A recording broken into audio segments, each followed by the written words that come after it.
Qui sont les 5 plus gros producteurs de vin au monde? Je te préviens, ça va te surprendre. Dans chaque vidéo, on aborde une question, un mythe, un élément sur l'univers du vin. Hier, par exemple, je t'expliquais qu'il y avait une différence entre dépôt et défaut. À défaut, quelque chose qui pourra peut-être te surprendre, c'est notre classement du jour. Pour commencer, en 5e position, nous avons l'Argentine, qui est reconnue pour la qualité de son cépage Malbec, qui propose des vins rouges assez puissants, mais aussi pour l'excellence de son Cabernet Sauvignon et des vins blancs assez frais. En 4e position, nous avons les États-Unis, principalement les vins californiens, riches d'une grande diversité de cépages dominés par le Cabernet Sauvignon et le Zinfandel. En 3e position, l'Espagne. On ne présente plus la qualité de leurs vins, notamment les vins de Xérès ou encore des vins blancs très frais et même des vins effervescents appelés Cava. Et pour les deux premières places, tu es sûrement en train de te dire l'Italie et la France. Tu as raison, mais dans quel ordre? Je te laisse 2 secondes pour y réfléchir.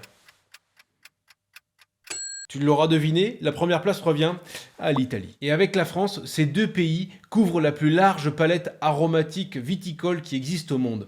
Vous pouvez y retrouver des vins très doux, très légers, mais également qui vont être très puissants, très charpentés. Vous allez avoir des blancs structurés, des blancs frais. Pour faire simple, vous en aurez pour tous les palais, tous les plaisirs et tous les cas de figure. Je ne sais pas si tu as été surpris par cette vidéo. Ce classement a été réalisé par l'OIV en 2024 et cette même année, ils ont annoncé que la production mondiale avait été historiquement basse. J'espère en tout cas que cette vidéo t'aura appris quelque chose. Pense à t'abonner pour ne pas rater les prochaines vidéos. Tu prends soin de toi. Ciao.